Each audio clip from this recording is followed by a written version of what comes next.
Setelah Ferry Irawan ditahan bersamaan dengan gencarnya pemberitaan yang menyudutkan pihak Ferry hingga reputasinya seolah rontok di mata publik, keluarga besar Ferry Irawan akhirnya tampil ke publik memberi kesaksian. Kedua adik Ferry dan iparnya kemarin menggelar jumpa pers ditemani kuasa hukumnya Sunan Kalijaga. Di hadapan juru warta, adik Ferry, Maya, mencurahkan isi hatinya ihwal kondisi sang kakak yang dulu dianggap sebagai lelaki pujaan Vena Melinda, namun kini seolah begitu cepat menjadi bahan cercaan. Padahal ketika Ferry terpuruk pasca bercerai dari Anggia Novita, Maya sempat takjub dengan keputusan Vena yang mau menerima kakaknya dalam kondisi apa adanya. Karena pada awalnya, kalau tidak salah, saya masih sempat melihat video ya dari Kak Vena sendiri yang dia di situ mencari pasangan yang bukan dilihat dari kayaknya, tapi bisa dari materi, tapi jadi imam yang baik. Dan saya pikir alhamdulillah seorang yang cantik kayak Kak Vena bisa menerima kakak saya dengan apa adanya, dan di saat itu pun mungkin sudah mengetahui kondisi kakak saya itu seperti apa. Nah sebenarnya itu waktu kejadian yang benar-benar di hari H terjadi, kalau nggak salah itu tanggal 8 Januari, orang yang pertama dihubungin sebelum saya itu adalah suami saya. Dan bahkan saya sempat bilang ke suami saya bahwa, paling prank, saya cuma bilang gitu. Tapi kok, saya pikir prank kok, nggak ini nih ya, nggak ini. Karena Mas Ferry-nya juga telepon saya, ini bukan prank, tolong percaya katanya. Saya coba telepon suami saya, cuma suami saya bilang, udahlah, masalah rumah tangga. Lalu saya masih gak puas juga, masih terus nanya. Saya cecer-cecer suami saya, akhirnya dia juga bicara.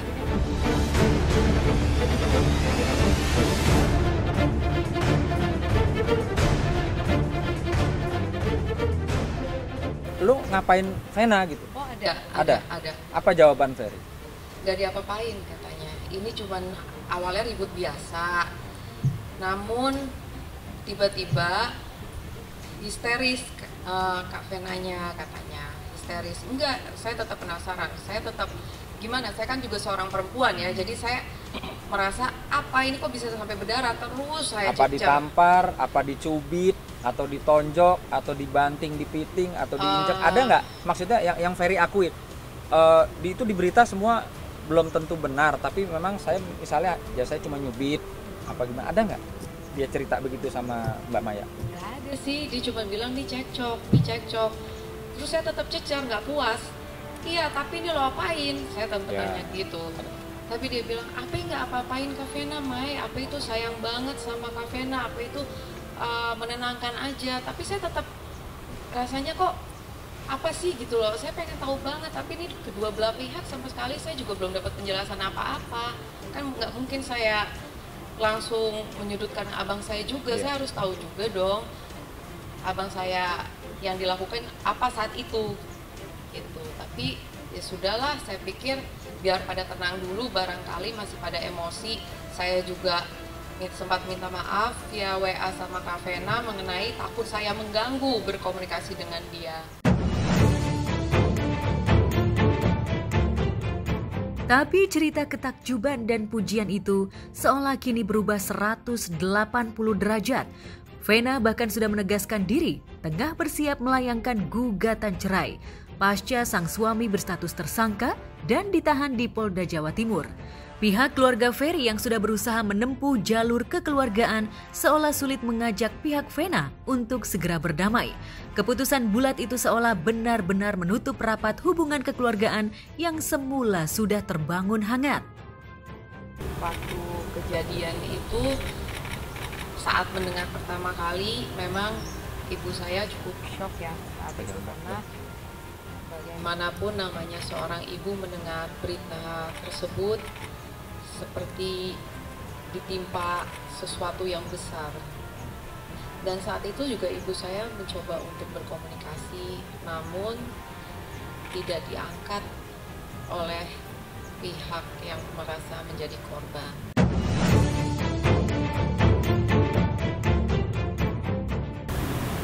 Dan saat itu berita-berita makin banyak bermunculan Gak hanya ibu saya, dan saya pun mencoba untuk berkomunikasi dengan yang katanya itu korban.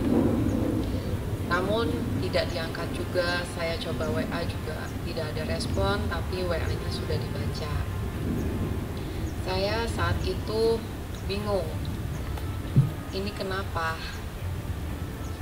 Apa yang terjadi? Atau apa yang sudah dilakukan?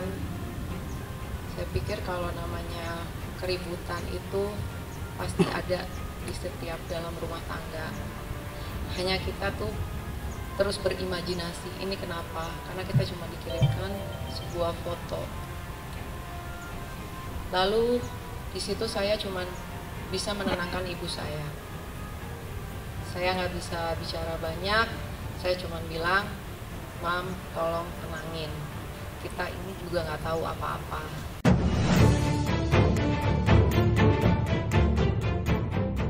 Pengen banget ini tuh kita tahu endingnya tuh gimana sih gitu loh. Paling nggak ada komunikasi sama keluarganya Kak Vena, gimana pun kan kita pernah menjadi keluarga.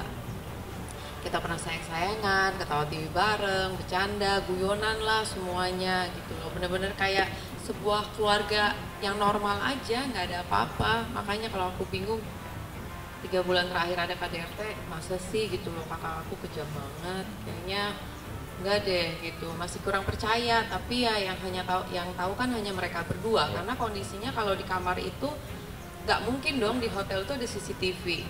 Mungkin bisa ditutup hotel itu kalau ada CCTV di kamar, karena kan mengganggu privacy. So kita keluarga, kita akan memohon maaf kalau kenyataannya dan faktanya sudah ada bahwa kejadian KDRT itu benar-benar terjadi dan dilakukan oleh abang saya.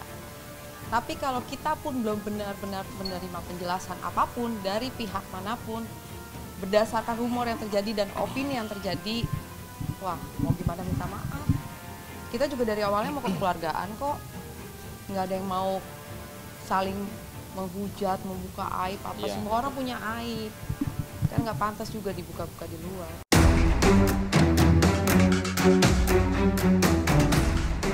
Selain bingung dengan sikap Vena Melinda yang begitu cepat berubah pasca insiden Minggu 8 Januari lalu di kamar hotel Kediri, pihak keluarga juga menepis jika luka darah yang mengalir dari hidung Vena dari foto yang sebelumnya diedarkan kubu Vena sebagai luka akibat pukulan apalagi benturan. Tapi dari keterangan Ferry, rupanya luka darah itu mimisan. Jadi pada saat saya dihubungi Ferry, saat itu dia cuma bisa sedih mengatakan Ical tolong API sekarang lagi diperiksa pada saat itu masih di kota, jadi belum di Polda, masih di Polres. Saya bilang kenapa, ada apa? Iya, API berantem sama Kak Vena. Berantem kenapa API?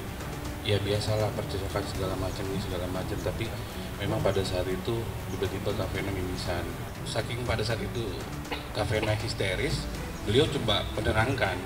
Nah pada saat menenangkan itu mulai dari memegang pundaknya Kak Vena sampai akhirnya ternyata makin histeris, mencoba memeluk sambil meniduri Kak Vena dengan posisi yang untuk sifatnya menenangkan.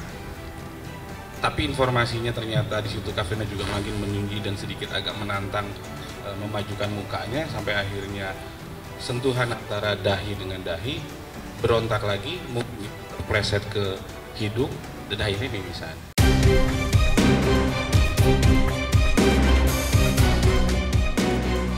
Cerita itu dikisahkan Ferry kepada adik-adiknya tak lama setelah kejadian. Keluarga Ferry bahkan sudah berupaya mengupayakan jalur kekeluargaan, tapi Vena kukuh untuk melaporkan sang suami ke Polda Jawa Timur. Padahal Ferry sendiri sudah memelas meminta maaf hingga bersimpuh di hadapan Vena. Abi bukan orang jahat ya, bukan orang jahat. Cuma pengen bersama salah bilang ya, minta maaf ya, minta maaf ya, gak ada jahat ya, semuanya bebas ini minta maaf ya, gak jahat.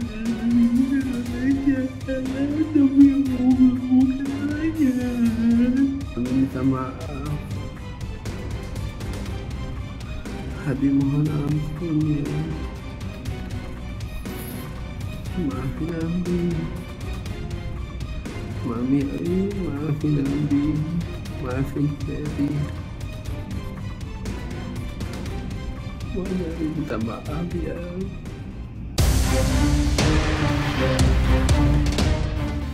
Tapi entah mengapa, Vena yang mereka kenal saling menyayangi itu seolah berubah 180 derajat pada Ferry.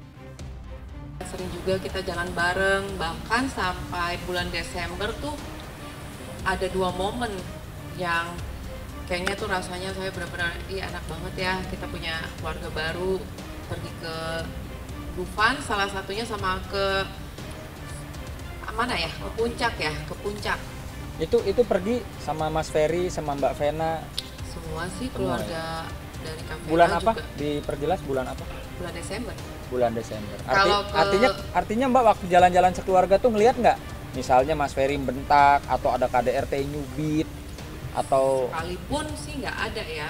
Mungkin dia cuma kerjaannya tanya ketemu mana ini, mau bangunin Natala kan udah sore masih tidur kasihan kayak gitu. Kita ketawa-tawa mulu di sana, bahkan aku sempat bilang. Jadi nggak ada ya di bulan Desember kalian jalan-jalan sekeluarga itu kayak dibentak apa kekerasan tuh kan bisa bentak secara verbal apa nggak ada? Alhamdulillah sih happy aja. Sampai bilang ke suamiku kan kalau kakakku tuh suka banget tuh kayak bucin gendong-gendong. Aku bilang ke suami malah sekali gendong aku dong. Dia bilang Ayo Mas, gendong Mas, sekarang Mas. Ini di depan orang banyak, gendong Mas. Terus dia bilang biarinlah pengantin baru katanya gitu. Oh ya syukurlah, alhamdulillah. Kita Artinya kan mesra ya? Mesra banget ya. Kita ngelihat kakak kita bahagia, kita juga bahagia. Namun dengan kejadian ini di rumah tuh udah gak ada yang namanya bahagia deh, kita juga udah sering nangis gitu.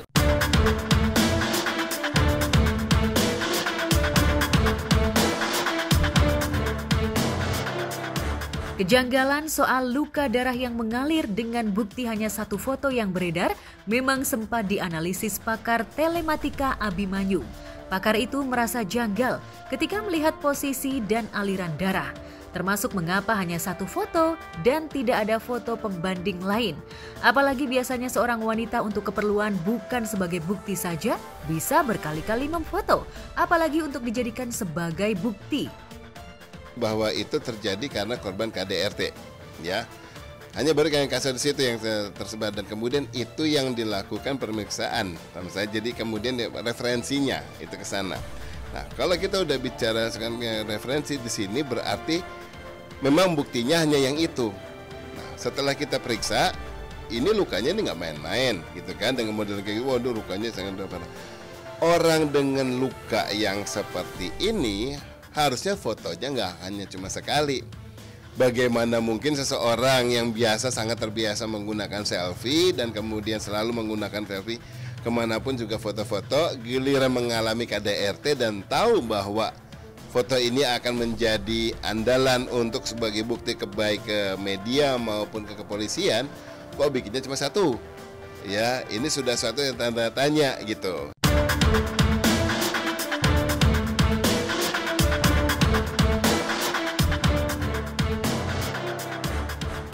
Saya berdarah-darah, usia dia tidak pernah menghalang-halangi saya untuk saya meminta bantuan.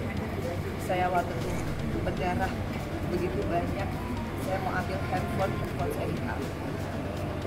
Saya mau ambil telepon hotel saya ditarik.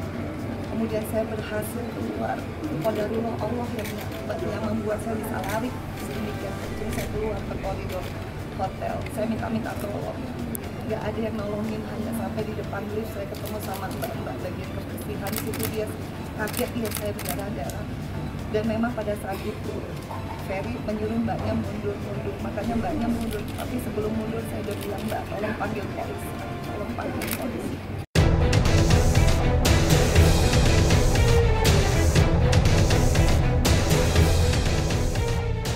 Keluarga Ferry juga bingung dengan tuduhan tak menafkahi Vena. Padahal sebelum insiden hotel Kediri terjadi, Vena dan Ferry sibuk melakoni kerja bersama. Mulai photoshoot, endorsement, hingga rencana Ferry syuting stripping. Soal kesibukan kerja dan syuting itu, bahkan sempat rekam tim Gospot secara eksklusif sebelum kejadian hotel Kediri.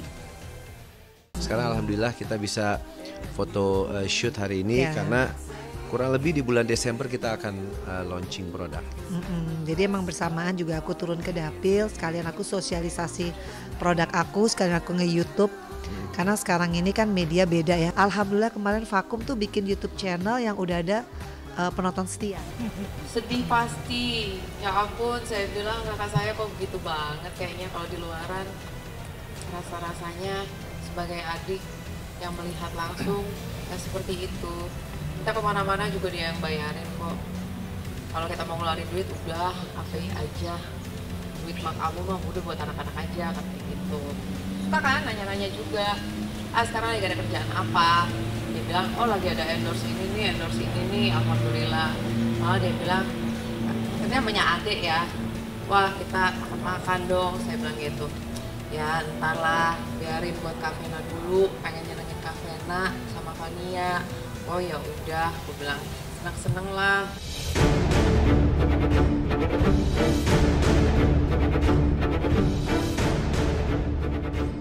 Pihak keluarga Ferry juga membeberkan soal penghasilan Ferry yang selama ini memang dikelola Vena sesuai perjanjian pranikah.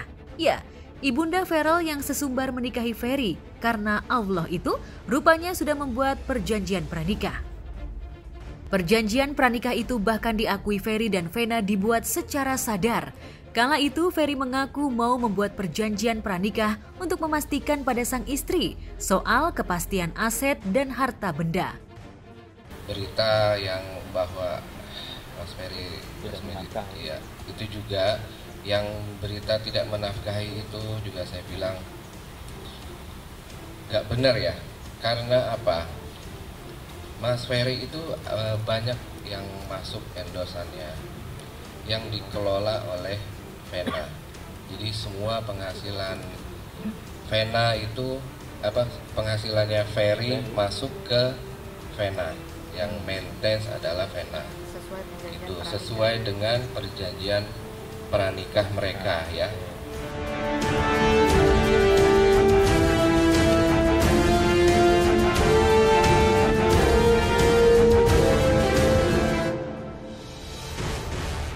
Alhamdulillah hari ini sudah kita sampaikan dan diskusikan kepada notaris apa yang menjadi poin-poinnya dan insya Allah nanti akan kita bawa juga, kita daftarkan juga ke kantor urusan agama. Terus juga ya alhamdulillah kalau poin-poin itu memang itu keinginan saya sendiri sih, bukan dari Mbak Vena, bukan, itu dari saya sendiri. Saya ingin tuangkan ke dalam satu legalitas hukum yang mana saya akan memberi rasa secure buat calon istri saya. Itulah, dan itu salah satu itikat baik saya bahwa dari awal, sekarang maupun kedepannya saya hanya mempunyai niat yang tulus untuk mencintai dia di sisa umur saya.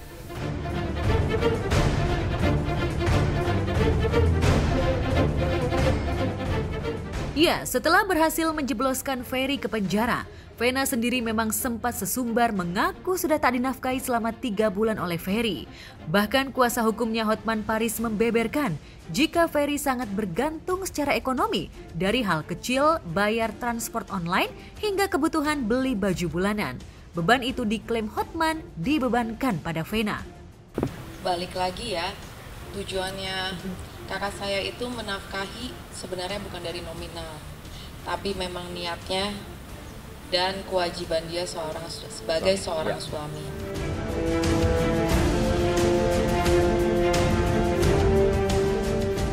Entah yang mana keterangan yang benar, memang masih harus dibuktikan di meja hukum kelak.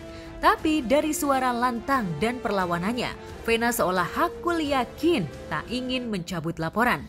Genderang perang itu makin bergema ketika Vena sudah mempersiapkan gugatan cerai. Lantas, tak adakah sisa-sisa cinta dan kemesraan yang mampu merekatkan kembali cinta keduanya? Nah, yang saya bingung, kalau cuman perkara sekecil itu mimisan dan akhirnya diperbesar, ini kan sama saja menjatuhkan posisi seorang suami gitu loh. Apalagi ya saya juga kan rasa semua pasangan juga nggak ada yang nggak pernah yang namanya konflik. Nah kalau sekedar mimisan dan akhirnya ini diperbesar, yang kami hari ini keluarga juga makin lebih bingung. Bahkan banyak sekali semua bertanya, kok ini cuman proses seperti itu, kok tiba-tiba Ferry ditahan dan lain-lain. Dan ya terus terang sampai hari ini juga keluarga belum dapat penjelasan apa-apa dari pihak kepolisian. Dan ya sampai hari ini kami sangat menyayangkan itu. Karena berita ini terlalu lebar meluas, makanya kami menghubungi Bang Sunan untuk sekiranya bisa mendampingi keluarga melakukan klarifikasi hari ini.